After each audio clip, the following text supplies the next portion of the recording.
तो चलिए opening match के लिए केकेआर आरसीबी की क्या प्लेइंग 11 हो सकती है इसके साथ शुरुआत करते हैं और उसके बाद कुछ स्टैट देखेंगे खिलाड़ियों के ईडन गार्डन्स के ऊपर के।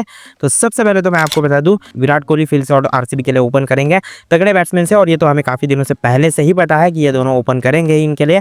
रजत पाटीदार नंबर 3 पे खेलेंगे। एज ए कैप्टन कैसा फॉर्म रहेगा, बहुत ज़्यादा जिम्मेदारी होगी इनके ऊपर कि कैसे फॉर्म दिखाते हैं, और तगड़ा दिखाना चाहिए, बिकॉज अगर आपने फर्स्ट इंप्रेशन अच्छा कर लिया तो आपका लास्ट इंप्रेशन भी अच्छा हो सकता है। मैं उम्मीद बहुत ज़्यादा रख रहा हूँ रजत पाटीदार से।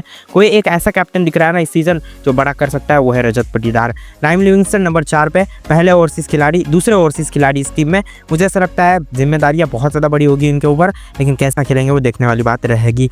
जितेश शर्मा, टीम डेविड, उसके बाद कुणाल पांड्या। कुणाल पांड्या को इस मैच में जो है एक्सपेक्टर के तौर पर यूज़ किया जा सकता है। कैसे बताता हूँ, अगर जल्दी से विकेट्स आरसीबी के चले जाते हैं मैच में, तो फिर कुणाल पांड्या जो है नंबर 4 या नंबर 5 पे खेल सकते हैं। ये इनकी जगह इस साल हो सकती है, क्योंकि राइम लिविंगस्टन वैसे भी नंबर 4 पे ज़्यादातर खेलते नहीं है, नंबर 5 पे ज़्यादातर खेलते हैं। तो राइम लिविंगस्टन को ये नीचे भेज के शायद कुणाल पांड्या से ज़्यादा बैटिंग करा सकते हैं as a left handed batsman, क्योंकि सभी के सभी राइट हैंडेड बैट्समैन हैं। इसके बाद जो है भुवनेश्वर कुमार, यश दयाल, जॉश हेजलवुड और रसिक सलाम, इन चारों को मौका मिलना चाहिए, वरना आपकी जो क्वालिटी ऑफ स्पेस और क्वालिटी ऑफ स्पिन है वो अच्छे से नहीं चलेगी, मतलब क्वालिटी ऑफ पेस ही आप कह सकते हैं। और उसके बाद इम्पैक्ट खिलाड़ी में सुयश शर्मा, ये आपको आगे पता चलेगा क्योंकि इनका रिकॉर्ड ईडन गार्डन में अच्छा है। तो मैं मानता हूँ कि सुयश शर्मा को ज़्यादा मौका मिलना चाहिए, बिकॉज वो एक ही स्पिनर है, तो उनको ज़्यादा मौका दीजिए। और वैसे भी आपके पास बैटिंग में स्टेबिलिटी है, तो फिर ज़रूरत क्या है ना बैट्समैन को मौका देने की। तो मानता हूँ कि इनको मौका दीजिए। और ये तगड़ी 11 है आरसीबी की, यहाँ अगर ये चेंजेस करेंगे तो दिक्कत इन्हीं को होगी। केकेआर की बात करते हैं। देखिए केकेआर की मैं आपको 2 प्लेइंग 11 बताऊंगा, क्योंकि इनकी ना उतनी स्टेबल मुझे 11 देखने को नहीं मिल रही है। सबसे पहले बात करते हैं सुनील नारायण, डिकॉक, गुरबाज, इन दोनों में से मतलब कोई भी एक ओपन करेगा। सुनील नारायण फिक्स है, दोनों में से एक as a wicket keeper open कर सकता है। अजिंक्य रहाणे द कैप्टन बने हैं, तो शायद नंबर 3 पे खेलेंगे, या फिर जो सीएसके में रोल था नंबर 4 पे वो खेल सकते हैं। वेंकटेश अय्यर, रिंकू सिंह, रसल, रमनदीप सिंह, हर्षित राणा, जॉनसन या नॉर्किया ने प्रैक्टिस मैचेस में अच्छे से बॉलिंग की है, तो शायद वो भी खेल सकता है चौथे ओवरसीज खिलाड़ी के तौर पे। और उसके बाद मेरे हिसाब से वरुण चक्रवर्ती, वैभव अरोरा। रॉय को ये शायद मौका नहीं देंगे, बिकॉज रॉय जो है ऑफ स्पिनर है, तो सामने उतने ज्यादा जो है लेफ्ट हैंडेड बैट्समैन है, ऑर्थोडॉक्स या ऑफ स्पिनर ही है, लेकिन लेफ्ट हैंडेड को आउट कर सकते हैं, तो मुझे लगता है इनको चांस मिलेगा। और मनीष पांडे को जो है मैंने रखा है मतलब इम्पैक्ट खिलाड़ी में, या रघुवंशी को भी आप कंसिडर कर सकते हैं, दोनों में से किसी को भी ये मौका दे सकते हैं। हालांकि मनीष पांडे को अभी रखा है, तो उनको कंसिडर कर लीजिए। इसी के साथ जो दूसरी 11 इनकी हो सकती है वो मैं आपको बताता हूँ। देखिए डिकॉक और गुरबाज रहाणे के साथ ओपन करेंगे। अगर कैप्टन है रहाणे तो प्लान चेंज भी हो सकता है। सुनील नारायण मिडल ऑर्डर में खेलेंगे। नंबर 3 पे जो है वेंकटेश अय्यर, नंबर 4 पे मेरे हिसाब से मनीष पांडे या रघुवंशी में से कोई एक खेल सकता है। नंबर 5 पे रिंकू सिंह, 6 पे रसल, 7 पे नारायण, 8 पे रमनदीप सिंह, नंबर 9 पे हर्षित राणा, नंबर 10 पे नॉर्किया, नंबर 11 पे वरुण चक्रवर्ती। अब यहाँ पे जो है मुझे ऐसा लगता है कि इम्पैक्ट खिलाड़ी जो है वहाँ पे अरोरा या रॉय देखने को मिल सकते हैं। अरोरा ही देखने को मिलेंगे, बिकॉज फिर फास्ट बॉलिंग में दिक्कत हो सकती है, तो वैभव अरोरा शायद खेलेंगे।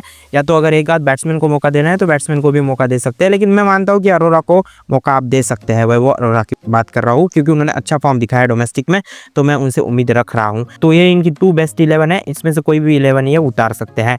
चलिए अब स्टैट्स के बारे में बात करते हैं। सबसे पहले तो विराट कोहली वर्सेस सुनील नारायण के बारे में बात करते हैं, बिकॉज सुनील नारायण ने 4 बार जो है विराट कोहली की विकेट्स ली है। 16 मैचेस में इनका आमना सामना हुआ है, 16 इनिंग्स में कह सकते हैं हम। 127 रन से विराट कोहली ने उनके सामने बनाया है, और 4 बार वो आउट हुए हैं। 107 का स्ट्राइक रेट है, स्ट्राइक रेट बहुत ज़्यादा कम है T20 के हिसाब से, तो 16 मैचेस में 4 बार आउट किया है। तो बहुत ज़्यादा डर जो है सुनील नारायण का ही इस मैच में होगा, अगर आप आरसीबी के फैन हैं तो, क्योंकि सुनील नारायण जो है तगड़ी स्पिन लाते हैं, और मुझे ऐसा लगता है कि ये इनको आउट कर सकते हैं। बाकी के मुझे नहीं लगता कोई भी इनको आउट करेगा। इसी के साथ एक और चीज़ के बारे में बात करते हैं। देखिए ईडन गार्डन्स के ऊपर 2023 में जो है सुयश शर्मा ने मतलब ऑल जो उन्होंने मैचेस खेले थे, 7 मैचेस खेले थे, जिसमें से 5 विकेट्स उन्होंने ली थी, 9 की उनकी इकोनॉमी थी, और एज अ तीसरे स्पिनर के रूप में वो खेलते थे। सुनील नारायण, वरुण चक्रवर्ती और उसके बाद सुयश शर्मा खेला करते थे। तो जब अगर आपको जो है एज अ तीसरा स्पिनर मौका मिल रहा है, उसमें इन्होंने इतना तगड़ा फॉर्म दिखाया। आरसीबी के सामने डेब्यूट में इन्होंने 3 विकेट्स 30 रन देके लिए थे, और वही इनका आईपीएल का बेस्ट है मेरे हिसाब से उस सीजन का। तो 2023 में जो है इनको मौका मिल चुका है, और मुझे ऐसा लगता है कि इस ग्राउंड के ऊपर ईडन गार्डन पे इन्होंने एक बार आरसीबी को फंसाया हुआ है, तो अब आरसीबी के लिए काम करते हुए इनको केकेआर को फंसाना है, और इनको मौका तो मिलेगा ही मिलेगा, बिकॉज इनके सिवाय कोई अच्छा लेग स्पिनर टीम इंडिया कह रहा हूँ, टीम आरसीबी के पास नहीं है। तो शायद मुझे लगता है कि इनको मौका भी मिलेगा और ये उस पर चौका लगाएंगे, चौका नहीं विकेट्स लेंगे ऐसा कह सकते हैं। इसी के साथ साथ एक और स्टैट बता देता हूँ रसल का। देखिए रसल जो है ना वो मेरे हिसाब से इस ग्राउंड के ऊपर 2024 में बहुत तगड़ा फॉर्म दिखा चुके हैं। ईडन गार्डन के ऊपर के मैं स्टैट्स बता रहा हूँ, चाहे वो हिस्ट्री के हो या 2024 के हो। 7 मैचेस में 152 रन बनाए ईडन गार्डन्स में 2024 में, और जिसमें 7 विकेट्स लिए, और इनका जो बेस्ट था मतलब बेस्ट मैच थी 64 रन इन्होंने एक ही मैच में बनाए थे और जिसमें 2 विकेट्स लिए थे। शायद ये SRH के साथ ओपनिंग मैच था और मैन ऑफ द मैच भी उन्होंने ही लिया था। तो मुझे लगता है कि ये बहुत ही ज़्यादा बढ़िया बात है और शायद रसल जो है इस मैच में विराट कोहली को भी फंसा सकते हैं, बिकॉज उन्होंने 1-2 बार फंसाया हुआ है। तो ये भी आपको ध्यान में रखना है। एक और स्टैट है जो कि होने वाला है वरुण चक्रवर्ती का। तो इन्होंने 7 मैच जो है लास्ट ईयर खेले 2024 में, 10 विकेट्स लिए और 7 की इकोनॉमी थी, 3 विकेट 16 रन दे के लिए। ये बहुत बढ़िया इनकी बेस्ट था 2024 का अगर आप कहेंगे तो। फैक्ट वाली बात यह है कि विराट कोहली को अभी तक आउट नहीं किया है, 3 बार आमना सामना हो चुका है, लेकिन एक भी बार जो है विकेट्स को बॉल नहीं लगी है, या फिर अगर आप कहेंगे कि कैच भी नहीं हुआ है, मतलब विकेट्स ली ही नहीं है वरुण चक्रवर्ती ने इनकी। तो ये आपको ध्यान में रखना है। तो वरुण चक्रवर्ती का डर थोड़ा कम है, लेकिन कहीं ना कहीं अगर स्पिनर ज़्यादा गेम में चल जाते हैं ना तो दिक्कत टीम को होती है। रहाणे ने मात्र एक मैच 2023 में खेला था और वो चेन्नई सुपर किंग्स के लिए खेला था। KKR के सामने 71 रन बनाए थे 244 के स्ट्राइक रेट के साथ। तो अगर इनका फॉर्म इसी तरीके से इस ग्राउंड में चला तो शायद RCB हार भी सकता है, बिकॉज रहाणे अगर एक बार फॉर्म में दिखते हैं ना तो फिर वो कंसिस्टेंसी के साथ रन बनाते हैं। तो रहाणे कैप्टन है, इसकी वजह से स्टैट मैंने यहाँ पे रखा है। इसी के साथ एक और स्टैट है और वो है सुनील नारायण का। लास्ट ईयर जो है 6 मैचेस ईडन गार्डन में खेले, मतलब कोलकाता के होम ग्राउंड पे खेले, 203 रन बनाए, 9 विकेट्स लिए और 109 इनका बेस्ट था। बहुत ही तगड़ी बैटिंग की राजस्थान रॉयल्स के सामने और शतक लगाया था।